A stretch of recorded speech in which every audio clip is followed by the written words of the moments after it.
a ti. Solo tú eres el único digno de merecerla. Gracias porque a través de tu Hijo amado Jesucristo nos permites en esta mañana presentarnos como iglesia para ser enseñados, para ser edificados, para ser instruidos, para ser exhortados por medio de la Escritura. Oramos para que sea tu Espíritu Santo dando luz a nuestras vidas a través de la enseñanza y para que sea tu Espíritu Santo guiando mi vida con prudencia, con sabiduría, para que la Escritura sea enseñada de una manera transparente y real, Señor. Este tiempo lo ponemos en tus manos y en Cristo Jesús oramos. Amén y amén. Puede tomar asiento.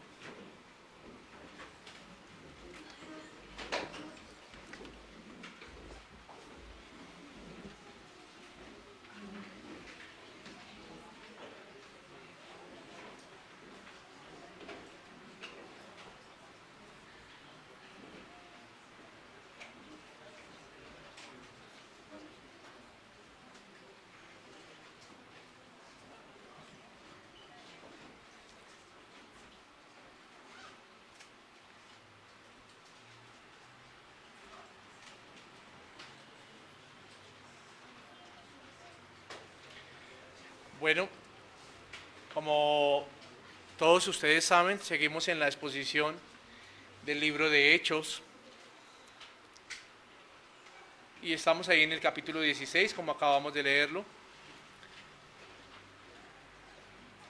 Y el título de la enseñanza en esta mañana es el segundo viaje misionero del apóstol Pablo, ¿cierto? Y el título es El carcelero de Filipos. El carcelero de Filipos.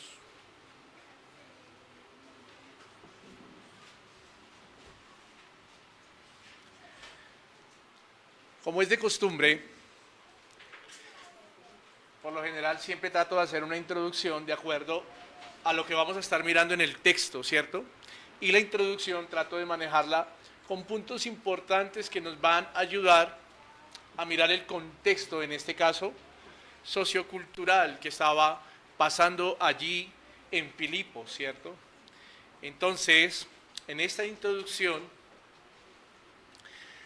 vemos que aquí en el capítulo 16, en los inicios del segundo viaje misionero del apóstol Pablo, en una de las ciudades costeras, como lo hemos aprendido, importantes de la región de Macedonia, Filipos, que estamos ahí, ¿cierto?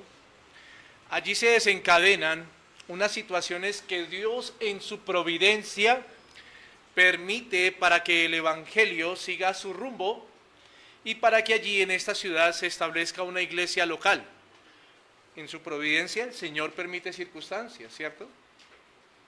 Ahora, en esas circunstancias providenciales, recordemos, hasta donde hemos aprendido en estos últimos domingos, sucedieron dos situaciones importantes. La primera tiene que ver con la vida de Lidia de Tiatira, si recuerdan, la vendedora de púrpura.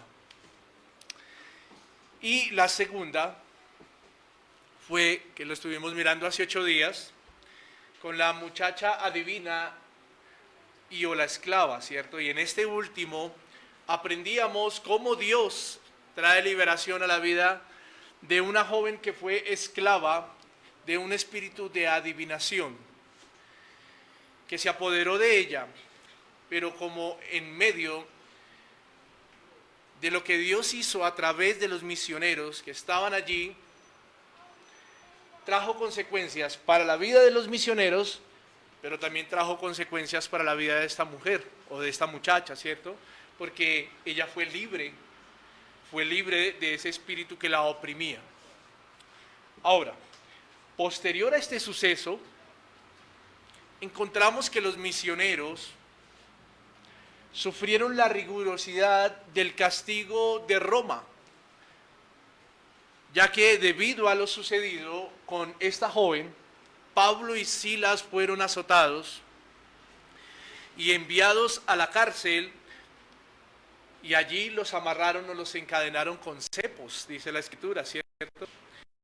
Dice la Escritura, los llevaron al calabozo más profundo que había allí en la cárcel de Filipos. Usted lo puede corroborar en el versículo 23 y 24, que ya lo leímos hace 8 días, pero que ahorita vamos a tocar esos versículos una vez más y nos van a servir para poder mirar el contexto de lo que acabamos de leer. Ahora, antes de entrar en materia a lo que vamos a ver en esta mañana, bajo el pasaje sobre lo sucedido con los misioneros y con el carcelero de Filipos, es bueno que aclaremos en esta introducción algunas cosas que nos darán luz para poder tener un panorama más amplio del contexto histórico-cultural vivido allí. Primero, vamos a comenzar dejando en claro, basado en algunos comentarios de historiadores o comentarios históricos sobre el lugar de las cárceles, ¿cierto?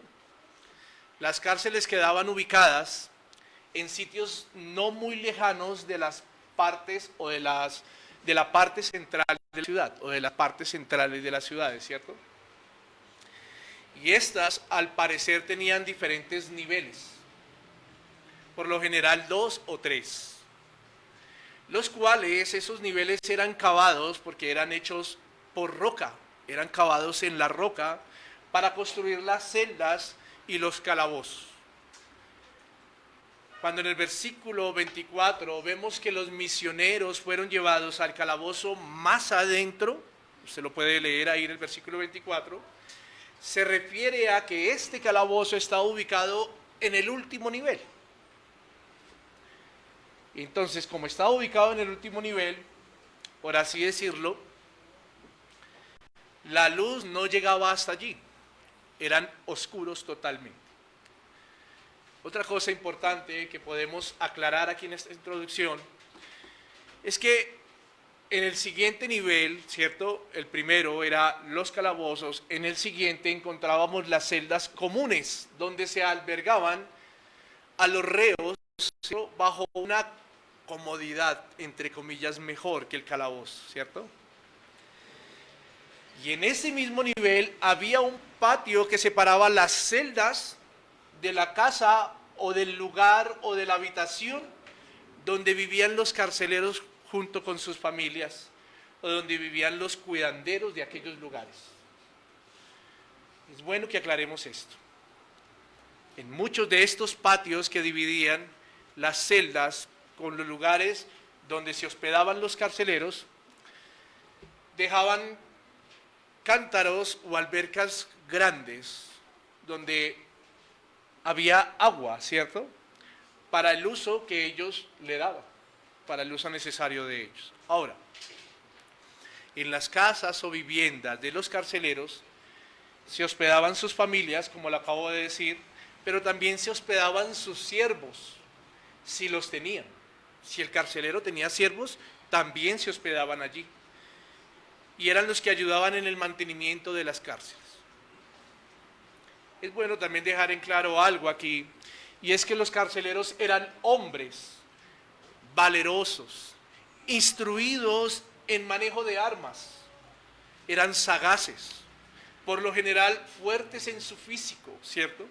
Eran grandes, robustos, y también eran hombres de un carácter bastante fuerte, áspero, porque debían tener un trato fuerte con el fin de mostrar que el imperio romano no era, ¿qué?, débil, sino era un imperio fuerte, ¿cierto? Ahora, en algunas ocasiones ellos también tenían el permiso, los carceleros, de maltratar físicamente a los reos o a los presos, para mostrar, como lo dije hace un momento, la crueldad del imperio romano, las leyes y sus castigos.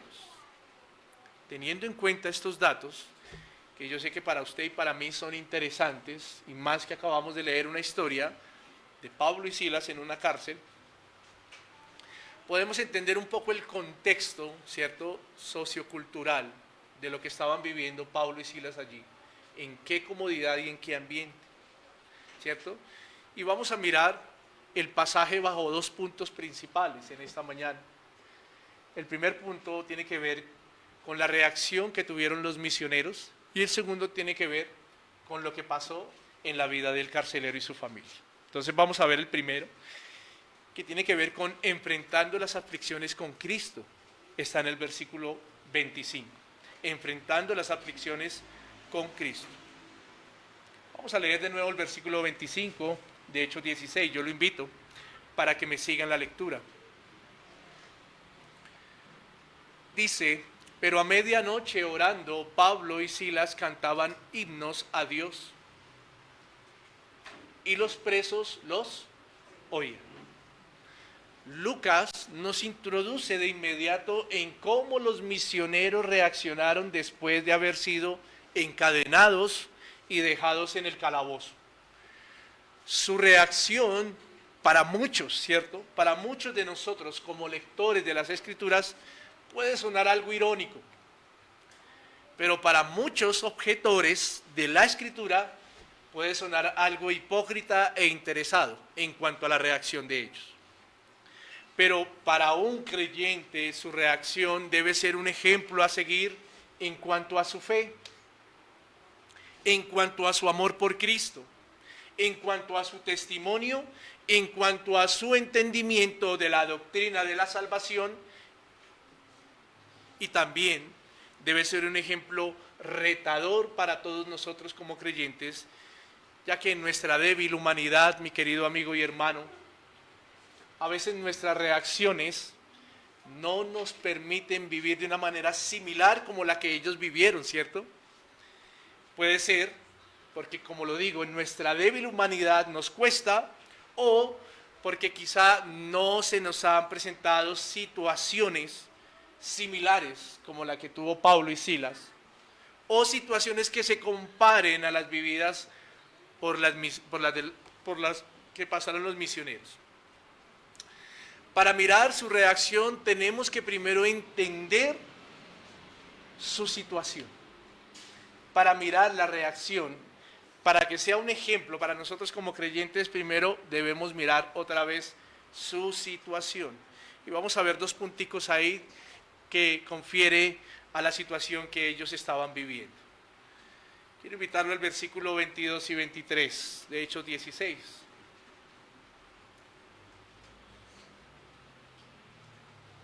Dice: y se agolpó el pueblo contra ellos, y los magistrados, rasgándoles las ropas, ordenaron azotarles con varas.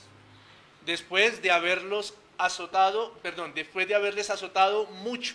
Vamos a dejar hasta el 23 parte A. 22, 23a.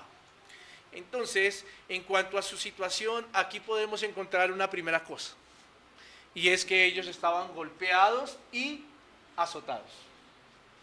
Golpeados y azotados. Es claro la condición de Pablo y Silas. Esta condición no era la mejor para estos hombres, porque al ser azotados sin sus ropas, nos da la evidencia que los golpes fueron certeros y que estos golpes pudieron ocasionar heridas abiertas en sus cuerpos, además de moretones y magulladuras que quizá podían evitar la movilidad de sus cuerpos, ¿cierto? Entonces notemos la condición de estos hombres allí en el calabozo. Lo segundo, la parte B del versículo 23 y el versículo 24. Dice: los echaron en la cárcel, mandando al carcelero que los guardase con seguridad, el cual, recibido este mandato, los metió en el calabozo de más adentro y les aseguró los pies en el cepo. En esta parte vemos la condición de que ellos estaban encadenados y privados de la libertad. La primera, golpeados y azotados, y la segunda, encadenados y privados de la libertad. Ya vimos en la introducción mis queridos hermanos y amigos, algo sobre las cárceles en la época, ¿cierto?, del Imperio Romano. Pero hay algo que quería puntualizar aquí, y era que a estos lugares los caracterizaba que los calabozos más profundos eran lugares donde caían todos los desechos y todo el material fétido del nivel superior, ¿cierto? Concentrando allí en los calabozos olores nauseabundos, algo inhumano. Y por consecuencia de esto, pues imagínense cuáles eran los compañeros de calabozos. Roedores o ratas, ¿cierto? Abundaban en estos lugares profundos. Y además de eso, mi querido hermano y amigo, bueno que podamos entender esto, no había sistema de alcantarillado. No habían sistemas en donde se canalizaban las aguas residuales, por así decirlo, las aguas negras, ¿cierto? No había. Todo se concentraba en las partes profundas o en los niveles bajos de la prisión. ¿Dónde estaba quién? Pablo y Silas. Ahora, bueno recordar la situación de los misioneros en este primer punto, ya que eso nos debe confrontar cuando leemos sobre la reacción que tuvieron estos hombres que amaban a Dios. En medio de la oscuridad, sin opción de defenderse de las ratas o de los roedores que quizá comían sus heridas porque fueron golpeados. Recordemos que para mirar la reacción tuvimos que mirar la condición de los hombres, ¿cierto? Era tanta la oscuridad que quizá no podían defenderse de esta situación. Ellos recordaron el propósito esencial y fue tener siempre el gozo intacto, porque hay algo más doloroso, mi querido hermano y amigo, que estar en una cárcel en la misma condición en la cual se encontraban ellos. Y eso más doloroso, mi querido hermano y amigo, es una eternidad separados de Dios, sufriendo el fuego del infierno. Es preferible, quizá en la mente de ellos, fue preferible estar permitiendo toda esta situación en sus vidas, de pensar que una eternidad separados de Dios puede ser más doloroso. Ahora, a pesar de las circunstancias o situaciones, estos hombres se gozaban, estos hombres oraron, estos hombres cantaron himnos, todo en gratitud al Señor. ¿Gratitud por qué? ¿Porque estaban en la cárcel? No, por lo que acabamos de decir, porque para ellos en su mente estaba tener el gozo y la esperanza intacta de que lo que estuviesen sufriendo momentáneamente no se comparaba con una eternidad apartado del Señor.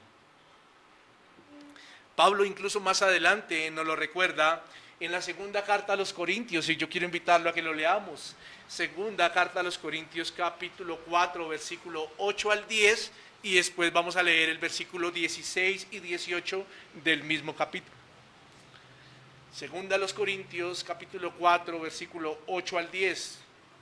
Vamos a leerlo primero. Dice que estamos atribulados, decía el apóstol Pablo, en todo, mas no angustiados, en apuros, mas no desesperados, perseguidos, mas no ¿qué? Desamparados, derribados, pero no destruidos, llevando en el cuerpo siempre por todas partes la muerte de Jesús, para que también la vida de Jesús se manifieste en nuestros cuerpos. Ahora miremos el versículo 16 y 18 de ese capítulo 4 de Segunda de Corintios. Independientemente de lo que Pablo esté manifestando, mire el pensamiento intacto que él tenía, incluso con Silas tenían, en cuanto a la esperanza en Cristo. Versículo 16. Por tanto, no desmayamos. Antes, aunque nuestro hombre exterior se va desgastando, el interior, no obstante, se renueva de día en día.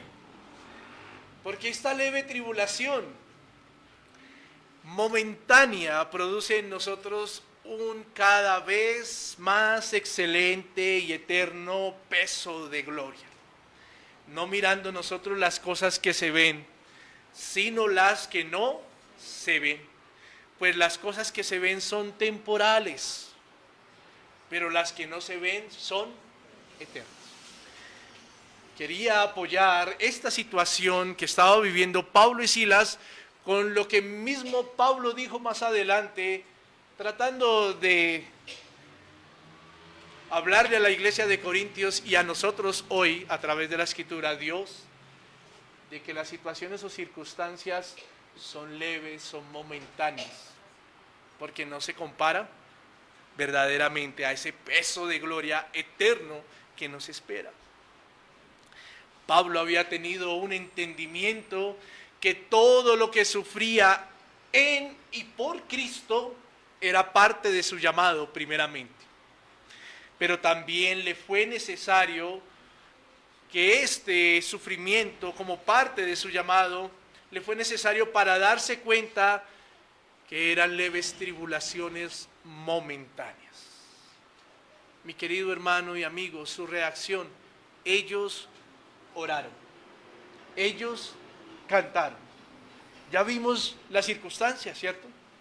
Si recordamos la circunstancia en la que ellos estaban, ya lo vimos.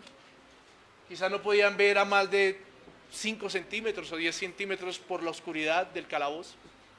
Y quizá lo único que podían sentir eran cosquilleos en sus cuerpos de pensar que habían roedores que estaban aprovechándose de sus heridas.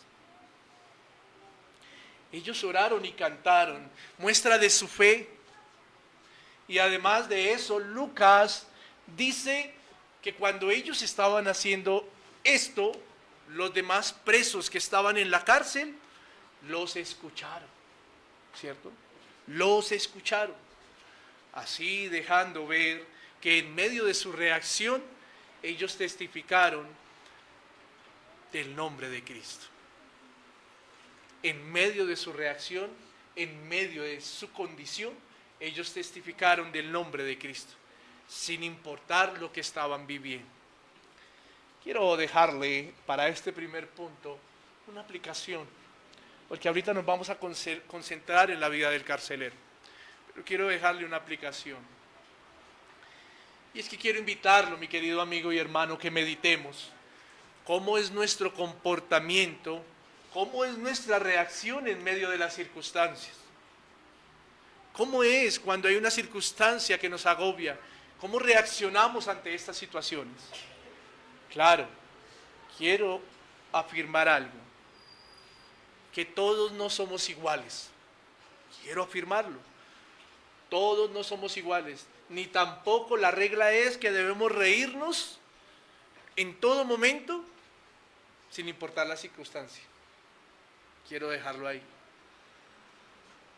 Pero lo que aquí podemos nosotros ver en esta parte de la historia que sucedió con estos hombres fue su reacción en cuanto al acercamiento para con Dios. Oraron y cantaron. Pudieron haber estado acongojados, pudieron en su corazón haber sentido tristeza, pudieron en su corazón haber sentido angustia, porque eso es normal para cualquier ser humano. Pero aquí lo que podemos nosotros ver e identificar a través de esta parte de la historia fue su reacción en cuanto a su comportamiento, en cuanto a su reacción, ¿para quién? Para con Dios. Ellos oraron y cantaron, se refugiaron en Dios, su único consuelo y pronto auxilio. Y cuando meditamos en esto, quizás en muchas de las situaciones usted y yo, lo último que hacemos es buscar a Dios. Quizá en muchas de las situaciones usted y yo, lo último que hacemos es buscar a Dios. Si somos francos y honestos. Quizá en muchas de las situaciones queremos afrontar las circunstancias a nuestra manera. Nos alejamos, nos enfriamos.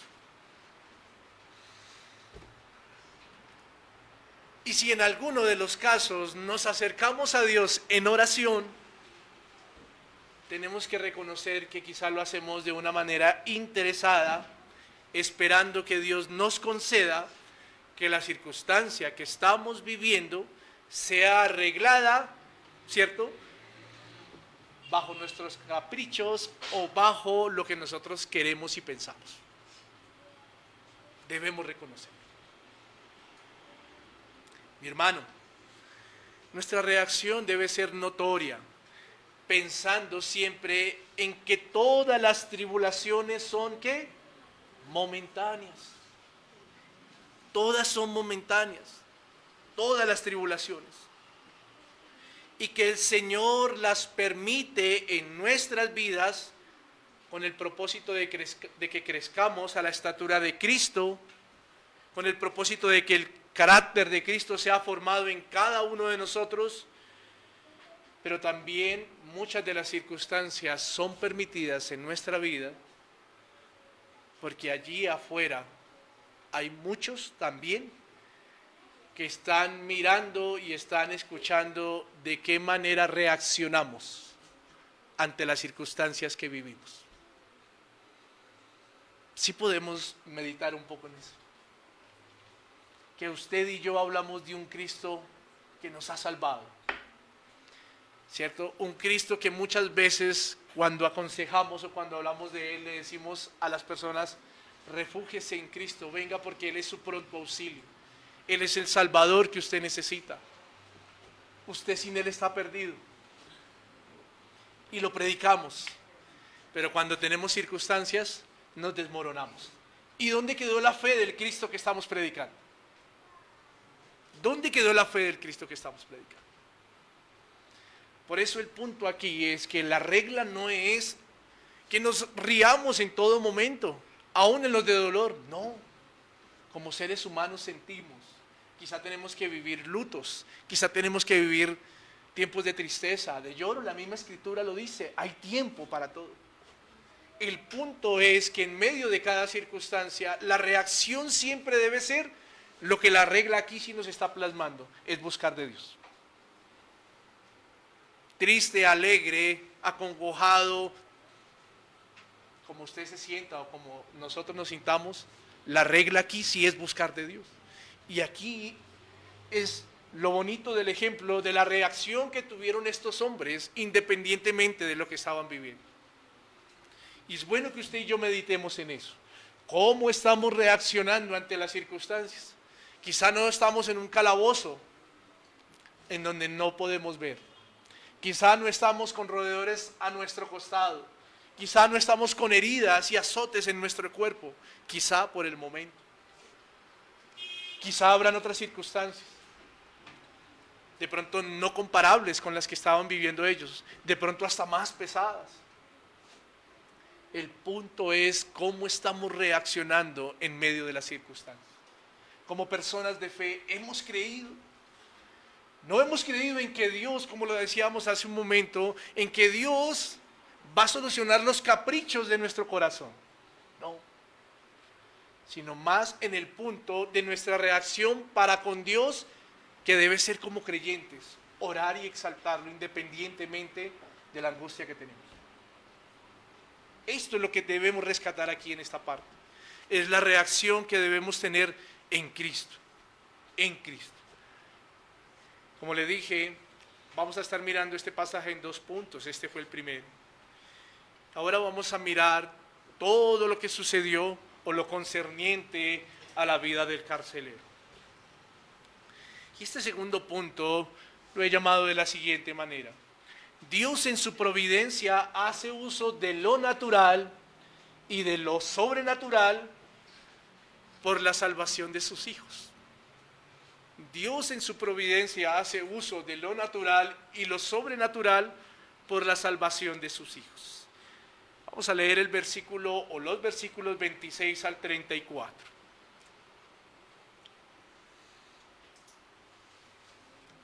Dice el versículo 26. Entonces sobrevino de repente un gran terremoto, de tal manera que los cimientos de la cárcel se sacudían. Y al instante se abrieron todas las puertas, y las cadenas de todos se soltaron.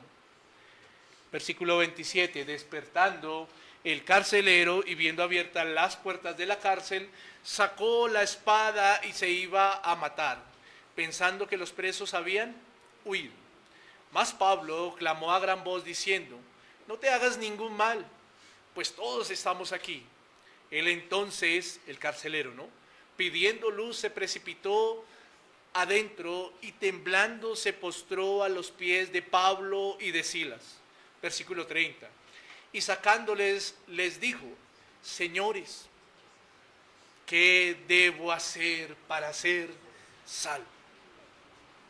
Ellos dijeron: cree en el Señor Jesucristo y serás salvo tú y tu casa. Y le hablaron la palabra del Señor a él y a todos los que estaban en su casa. Versículo 33. Y él, tomándolos en aquella misma hora de la noche, les lavó las heridas y enseguida se bautizó él con todos los suyos. Y llevándolos a su casa les puso la mesa y se regocijó con toda su casa de haber creído a Dios. Cuando, en lo personal, hablo que Dios hace uso de lo natural y de lo sobrenatural, lo digo es ante los ojos de los hombres. ¿Por qué? Porque para Dios todo está dentro de su magnificencia y para Él es algo tan natural hacer uso de todo lo que Él mismo ha creado. ¿Me hago entender? Cuando hablamos de natural y sobrenatural es ante nuestros ¿qué? Porque para Dios todo es natural. Ahora, es claro que para los ojos de los hombres y para nosotros que hoy estamos exponiendo este pasaje, lo estamos escuchando y lo estamos leyendo, lo natural es que Dios permitiera las circunstancias que Él mismo orquestó para que el Evangelio llegara a oídos del carcelero y de los suyos. Eso es natural. Es natural también que Pablo, Silas, Timoteo y los que estaban allí, estos misioneros, hicieran parte del uso de Dios para que se cumpliera lo que el mismo Dios había decretado y había encomendado. Pero en medio de lo natural de Dios y de lo sobrenatural para nosotros, Él hace uso de circunstancias que a veces usted y yo y el ser humano no puede imaginar ni entender. Y que Dios en su poder las usa para un propósito. Lucas nos está narrando que allí, después de que los misioneros estuvieron en oración y en alabanza, vino un terremoto que estremeció el lugar donde ellos estaban. Eso es lo que acabamos de leer, ¿cierto? Y eso es lo que la Escritura nos narra. Pero bueno dejar claro lo siguiente: a ciencia cierta, y estuve indagando, no se sabe si este terremoto fue en toda la ciudad, no se sabe si este terremoto fue en toda la región de Macedonia, o si este terremoto solo fue ahí en la cárcel. No se sabe. Lo que sí queda condensado en la historia es que por medio de este terremoto, mi querido amigo y hermano, providencialmente Dios lo permitió, lo usó para que sucedieran situaciones que llamaran a la salvación a un hombre y su familia.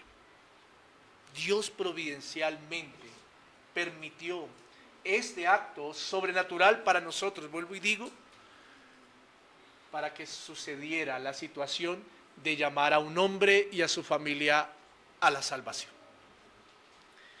Cuando sobrevino el temor, dice Lucas y dice la Escritura, los cimientos de la cárcel se movieron y que debido a esto los cerrojos de la celda se abrieron, ¿cierto? Y todas las cadenas se rompieron, dejando ver, si usted y yo nos adentramos y concluimos, dejando ver que los reos y los presos quedaron en una condición totalmente ¿de qué? De libertad y de poder escapar. Cosa que si hoy hubiese pasado, ¿se hubiesen escapado o no se hubiesen escapado? ¿Usted qué cree? Pero cuando miramos los versículos 27 y 27 al 29, podemos ver que no fue así. Estos hombres no se escaparon, que los presos seguían allí y que el carcelero tuvo un pensamiento ligero, ¿cierto? Tanto que ese pensamiento ligero llevó al carcelero a tomar una decisión para con su vida. Versículo 27, leámoslo.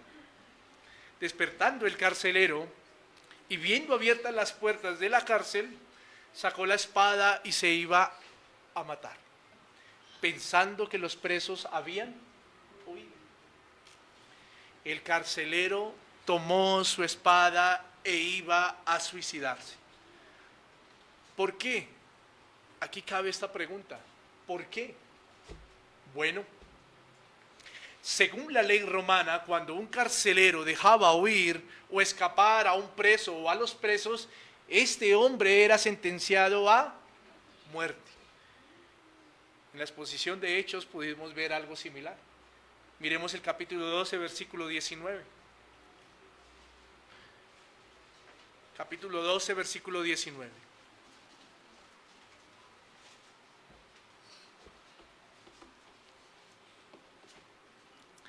Mas Herodes, ¿sí estamos ahí? Ok. Mas Herodes, habiéndole buscado sin hallarle, después de interrogar a los guardas, ordenó llevarlos a la muerte. Mas Herodes, vuelvo a leerlo, habiendo buscado sin hallarle, ¿a quién estaba buscando? ¿Alguien se acuerda del contexto? A Pedro, ¿cierto? Y Jacobo había sido dado de baja, por así decirlo, porque Herodes lo había ordenado. Y estaba buscando a Pedro, porque Pedro había sido encarcelado. Entonces, mas Herodes, habiéndole buscado sin hallarle, después de interrogar a los guardas, ordenó llevarlos a la muerte. Después descendió de Judea a Cesarea y se quedó allí. Era una ley, era un mandato que si un carcelero dejaba huir a un preso o a los presos, la orden era sentenciarlo a la muerte. Es por eso que el guarda, antes de sufrir los padecimientos de la muerte en manos de otros, toma la decisión de suicidarse con su propia herramienta de trabajo o de turno. El guarda allí en Filipos tomó la espada y quería atentar contra su vida. Pero en medio de esta escena, seguidamente Pablo le grita al carcelero en el versículo 28 que no se hiciera ningún daño,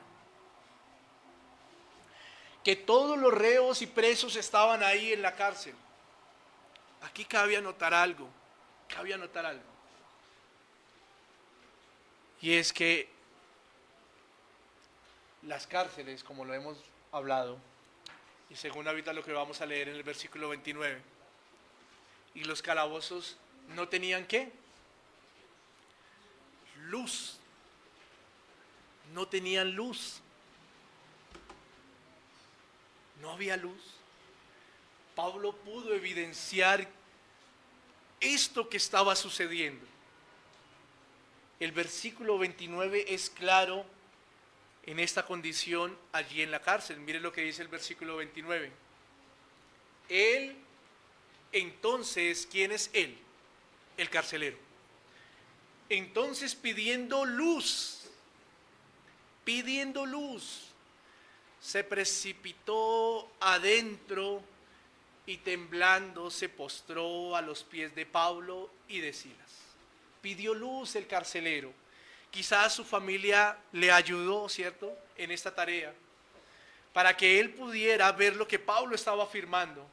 Pero ¿qué hizo? Se aceleró, ¿cierto? Dice la Escritura, se precipitó, sinónimo de acelerarse, con el fin de postrarse sobre los pies de Pablo y de Silas.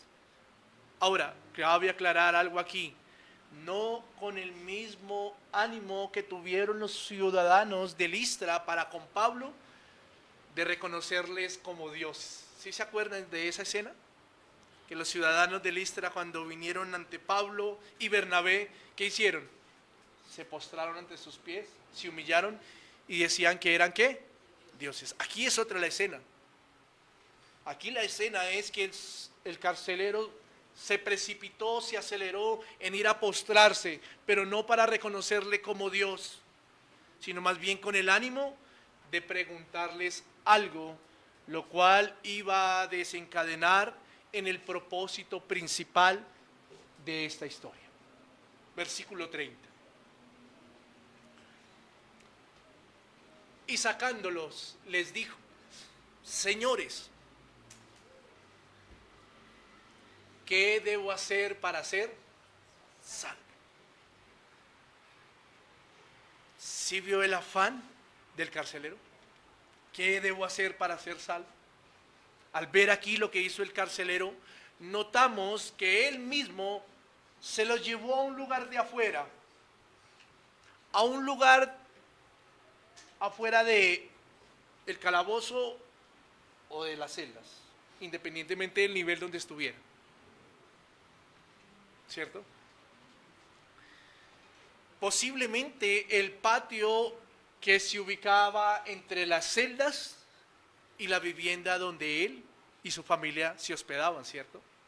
Posiblemente con su familia estando allí y con otros reos como testigos, posiblemente. Y les preguntó: ¿qué debo hacer para ser salvo? Y ante esta pregunta viene a la mente de uno 2 o 3 preguntas principales que nos ayudarán a entender un poco más el contexto. Y la primera es: ¿de qué nacionalidad era el carcelero? Bueno, según la historia y según las leyes de Roma, el carcelero era un ciudadano romano. Debía ser ciudadano romano primeramente por su lealtad a Roma y por la tarea a la cual había sido elegido. Pero surge otra pregunta. Entonces, si el carcelero era romano, ¿cómo es que ese carcelero romano sabe de la doctrina de la salvación? ¿Cómo era que él sabía de la doctrina para poder preguntar a Pablo y Silas con tanta seguridad: ¿qué debo hacer para ser salvo? Aquí, bueno, recordar lo siguiente. El Evangelio llega a Europa, ¿cierto? Por medio de la región de Macedonia, por Pablo y por Silas. Llega a Europa, ¿cierto? Allí se empezó a predicar a Cristo. ¿En cuál región? En Macedonia. ¿Y cuál fue la primera ciudad donde llegaron? Filipos. Ahí estamos, ¿cierto? Empezó a predicar Pablo y Silas de Cristo allí, por medio de estos misioneros. Pero bueno, viene otra pregunta. Siendo así, ¿en qué momento tuvo el carcelero tiempo, contacto, además de convivir y de estar en la cárcel? ¿En qué momento tuvo tiempo y contacto con los misioneros para escuchar sobre la doctrina de la salvación? Son preguntas que yo me hacía para que pudiésemos entender un poco más el contexto y el texto, ¿cierto? Bueno, estas preguntas, mis queridos amigos y hermanos, nos ayudan a mirar un poco más el trasfondo, pero nos ayudan a concluir algo principal, que en medio de los planes de Dios, óigame bien, en medio de los planes de Dios, el Señor hace uso de cualquier circunstancia para traer a salvación a sus hijos. En medio de los planes de Dios, Él hace uso de cualquier circunstancia para traer a salvación a sus hijos. Entonces, bajo estas preguntas, concluyamos 2 puntos posibles que quizá el Señor permitió para que el carcelero tuviera un adelanto del mensaje de salvación. La primera puede ser la siguiente, y yo lo he pronunciado así: nadie sabe para quién trabaja. Ahorita le digo por qué. Nadie sabe para quién trabaja. Leamos Hechos 16, 16 al 18. Hechos 16, 16 al 18. ¿Qué vamos a solucionar aquí o qué vamos a concluir aquí? Posibles circunstancias que sirvieron para que el carcelero haya escuchado la doctrina de salvación. Porque era un hombre romano y el evangelio hasta ahora estaba llegando. Mire lo que dice la escritura. Aconteció que mientras íbamos a la oración, nos salió al encuentro una muchacha que tenía un espíritu de adivinación, la cual daba gran ganancia a sus amos adivinar. Esta, siguiendo a Pablo y a nosotros, daba voces diciendo: estos hombres son siervos del Dios Altísimo, quienes nos anuncian el camino de ¿qué? Y esto lo hacía por muchos días. O sea que no fue solo una vez, ni fueron 2, ni fueron 3, sino fueron muchos días. Más desagradando a Pablo, este se volvió y dijo al espíritu: te mando en el nombre de Jesucristo que salgas de ella, y salió en aquella misma hora.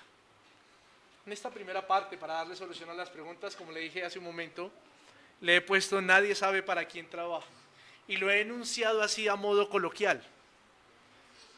Pero lo que sí quiero dejar aquí es que Dios tiene control de todo y hace uso de todo. Y providencialmente, cuando miramos este versículo, ¿qué era lo que hacía el demonio que estaba en la joven? ¿Qué era lo que les decía a Pablo y a Silas? Estos hombres son siervos del Dios Altísimo que anuncian el camino de ¿qué? ¿Qué estaban haciendo ellos? Predicando la salvación, la doctrina de salvación. Entonces, ¿esto qué tiene que ver con el carcelero?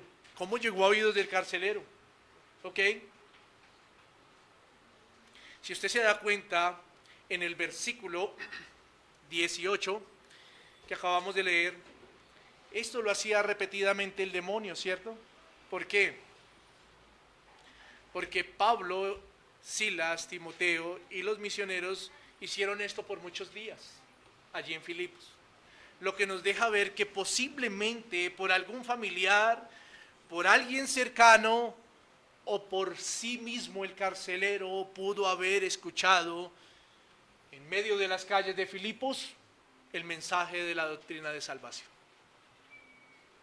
Nadie sabe para quién trabaja. Lo segundo, pudo haber sido también que por esta situación el carcelero tuviese en cierta forma cierto conocimiento de la doctrina de salvación. Y lo segundo es la observancia de la reacción. Versículo 25, mire lo que dice, vamos a leerlo otra vez. Pero a medianoche, orando, Pablo y Silas cantaban himnos a Dios y los presos los oían. Ya lo habíamos leído. Pero recuerdan que hace un momento hablamos de la reacción que tuvieron los misioneros, ¿cierto? En medio de su situación. Y nombramos algo importante a modo de aplicación, era que los ojos y los oídos de las personas que están afuera muchas veces están atentos a cómo nosotros actuamos en medio de las situaciones. ¿Sí lo recuerdan? Bueno, quizás pudo haber pasado también lo siguiente. El carcelero pudo haber escuchado en medio de lo que Pablo y Silas oraban y cantaban. En medio de eso pudo haber escuchado la doctrina de la salvación. ¿Por qué? Porque posiblemente el contenido de las oraciones y de las canciones de Pablo y Silas pudiesen haber tenido vocabulario explícito concerniente a esta doctrina. Quería aclarar esto y vale la pena aclararlo. Vale la pena aclararlo porque cuando hablamos de un carcelero romano se vienen a la mente, pero si este era romano, ¿cómo conocía la salvación? Ahora, viene la respuesta a lo que él preguntó. ¿Qué debo hacer para ser salvo? Viene la respuesta, versículo 31 y 32. Viene la respuesta a esa pregunta. Ellos respondieron: cree en el Señor Jesucristo y serás salvo tú y tu casa. Y le hablaron la palabra del Señor a él y a todos los que estaban en su casa. Cuando viene la respuesta de Pablo y Silas, el carcelero es claro que el único camino, cuando viene la respuesta de Pablo y Silas al carcelero, es claro que el único camino que ellos le están enmarcando al carcelero a través es creer. Para la salvación es creer, ¿cierto? Es creer en el Señor Jesucristo. Ellos se lo están dejando claro. Pero aquí vale la pena que usted y yo examinemos y aclaremos algo. Si hacemos un examen a fondo de lo sucedido aquí, encontramos algo interesante. Pero no sin antes tengo que recordar algo, mi querido hermano y amigo. La salvación solo proviene de Dios. Él es quien escoge, Él es quien llama, Él es quien justifica, santifica y es quien glorifica.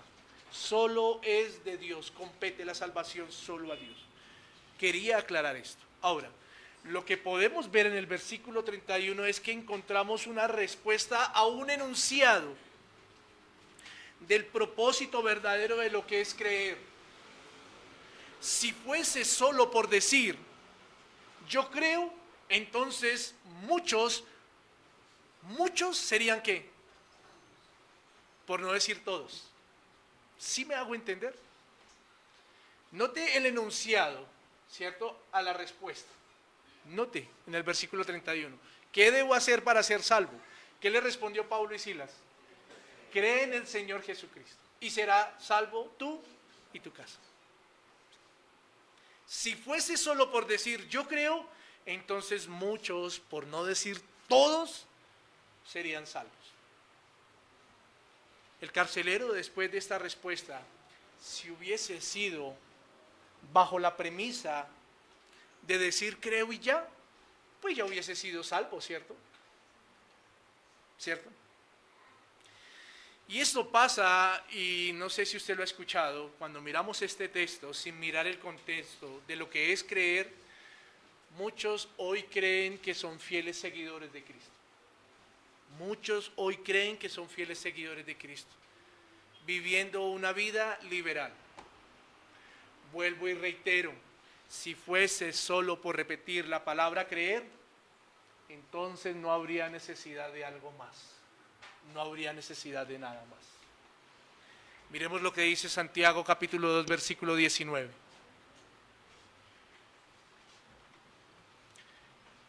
Para que nos ayude a sustentar lo que estamos hablando aquí. Mire lo que dice. ¿Tú crees que Dios es uno? Bien haces. También los demonios creen y tiemblan. Cuando miramos esa respuesta solita, ¿cierto? La respuesta de Pablo y Silas solita, nos damos cuenta que le falta cuerpo, que le falta sustancia, que le falta solidez a lo que debemos creer, a lo que debemos creer. Porque hoy en día, vuelvo y digo, dicen muchos creer en Jesucristo, pero dicen creer bajo su óptica o su perspectiva, sin ningún fundamento bíblico. Muchos dicen que Cristo es un profeta más, pero dicen creer en Cristo, ¿cierto? Muchos dicen que fue un sabio más, que fue un maestro, pero dicen creer en Cristo.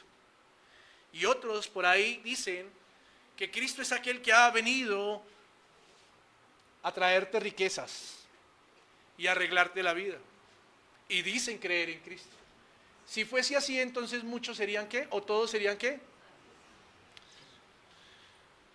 Manifestamos o manifiestan, por así decirlo, creer en Cristo, pero sus vidas no reflejan a Cristo.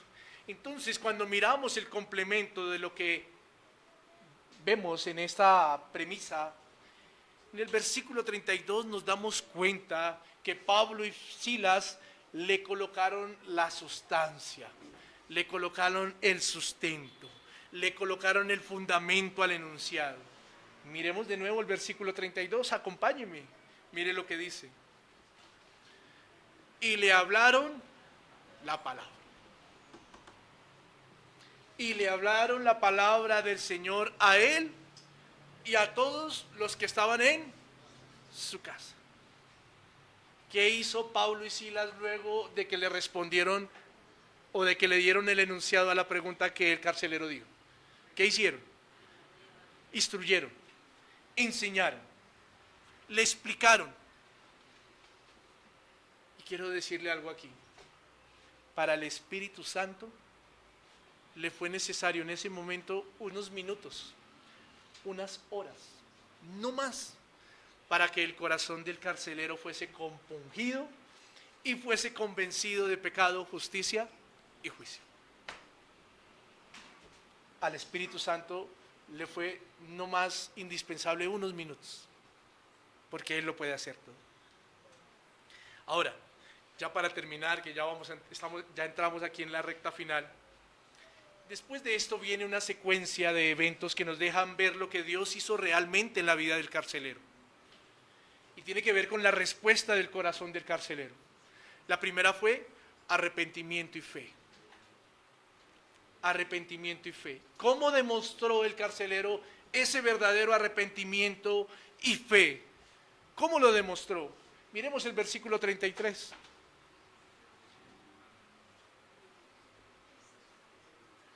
Miremos el versículo 33. Y él, tomándolos en aquella misma hora de la noche, les lavó las y enseguida él con todos los suyos.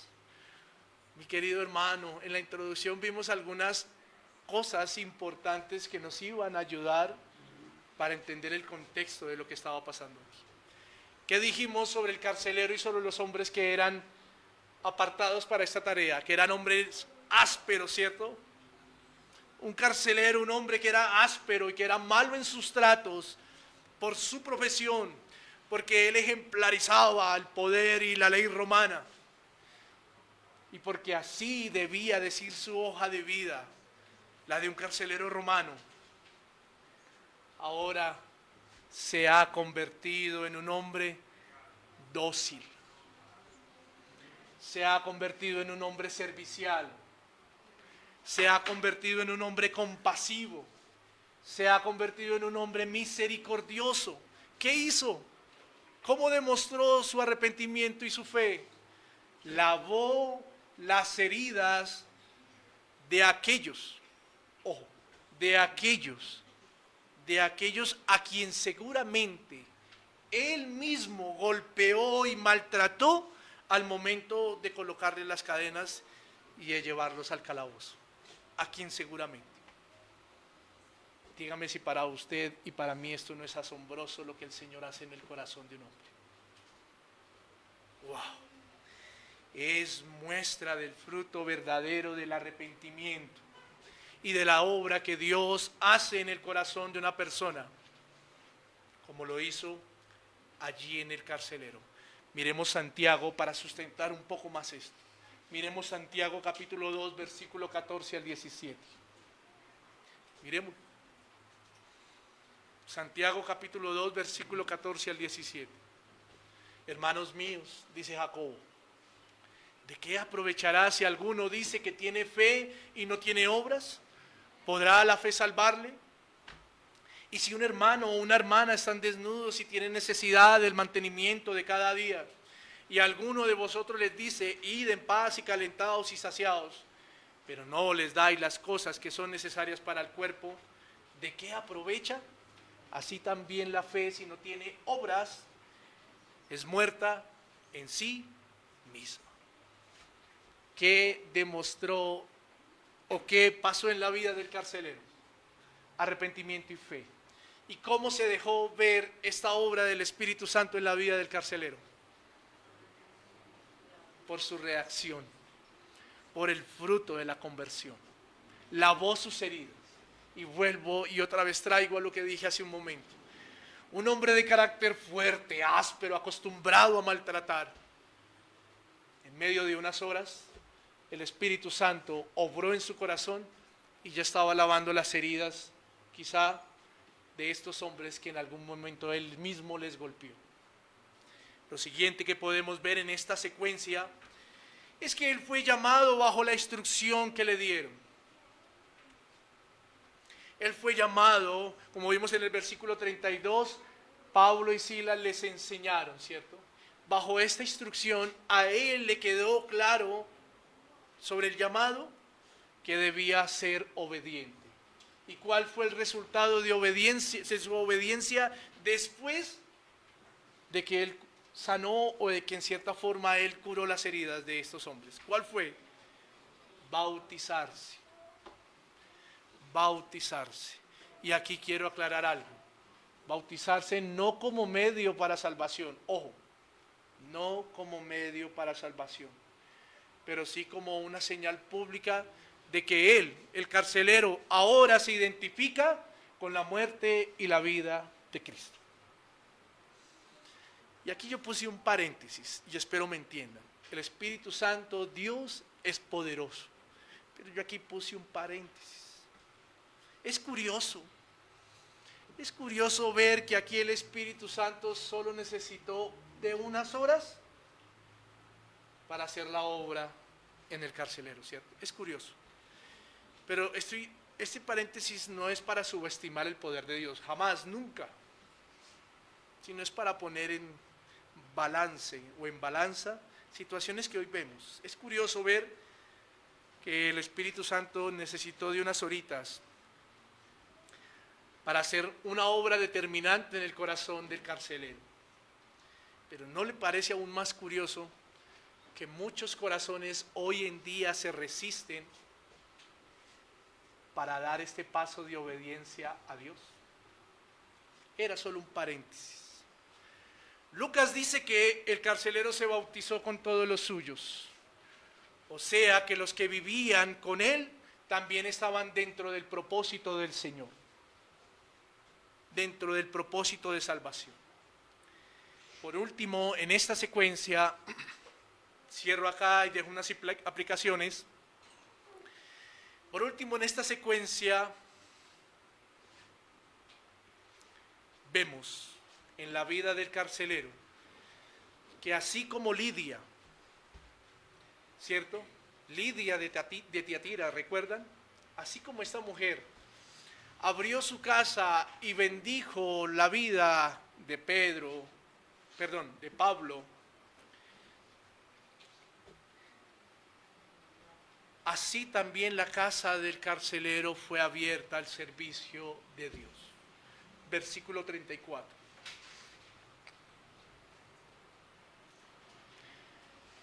Y llevándolos a su casa, les puso a la mesa, y se regocijó con toda su casa de haber creído en Dios.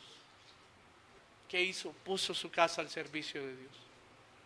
Les alimentó, no solo los curó, no solo les lavó sus heridas, sino también les alimentó. Muestra de una obra de arrepentimiento y fe en la vida de una persona. Pero aquí hay algo bien interesante, y es que la frase usada aquí por Lucas para dar a conocer el estado del carcelero, que es "y se regocijó", en el griego, mi querido hermano y amigo, tiene que ver con que fue algo que creció orgánicamente en la vida de este hombre, llevando su fe a un resultado completo. Cuando usamos la palabra regocijar, es un estado de alegría, de gozo, y en esta palabra, en su raíz griega, tiene que ver que algo creció orgánicamente para llevarlo a un estado determinado y completo. Por eso Lucas, al referirse al estado del carcelero, dice que él se regocijó. Y quiero cerrar con esto. ¿Sabe cuál era el regocijo ahora del carcelero? El mismo regocijo que tuvo Pablo y Silas cuando cantaron himnos y oraron al Señor. Fue el mismo regocijo. El mismo gozo de sentir la seguridad de salvación. Fue el mismo regocijo. Una obra completa hecha solo por Dios y únicamente por Dios en medio de circunstancias naturales, y sobrenaturales. Quiero dejarle 3 aplicaciones. La primera es, Dios en su plan eterno permite circunstancias para que su evangelio sea expuesto y a través de él muchos sean llamados al arrepentimiento. No sé si a usted y a mí nos han pasado circunstancias no fáciles que han traído congoja y tristeza. Y voy a poner uno que quizá muchos hemos vivido en algún momento: la enfermedad o la partida de un ser querido. Suena duro, no es fácil.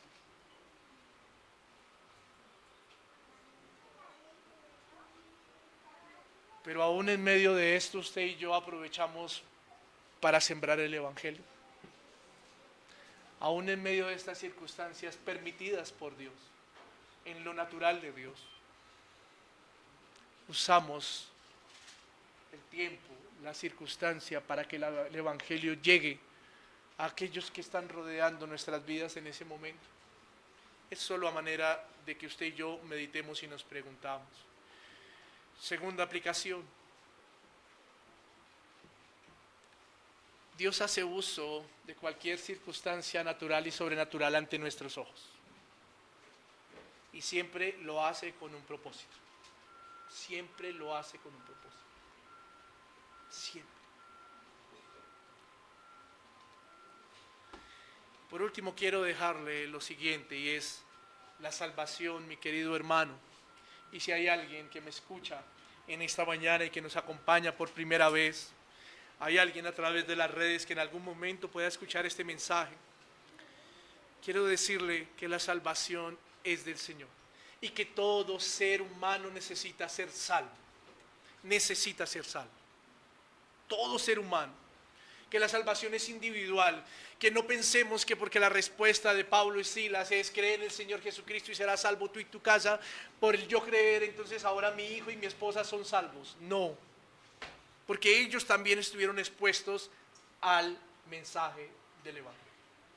La salvación es del Señor y es individual. No basta solo con decir yo creo, no basta con decir que se cree, sino con respaldar esta afirmación con el fruto que Dios trae a nuestras vidas y que permite para que nosotros seamos testigos de lo que Cristo ha hecho en cada uno de nosotros. Afuera, mi querido hermano, mi querida iglesia, mi querido amigo que nos acompaña y que nos escucha. Afuera hay muchos que se identifican con el cristianismo al decir yo creo, pero sus vidas no reflejan a Cristo. Y voy a decir una gran verdad, y voy a decir algo que duele dentro de la iglesia. Aún muchos hoy, sentados en lugares donde estamos usted y yo, decimos creer, pero nuestras vidas con nuestros actos no reflejan a Cristo. Que el Señor permita que usted y yo podamos dar un verdadero fruto de arrepentimiento y fe. Vamos a orar.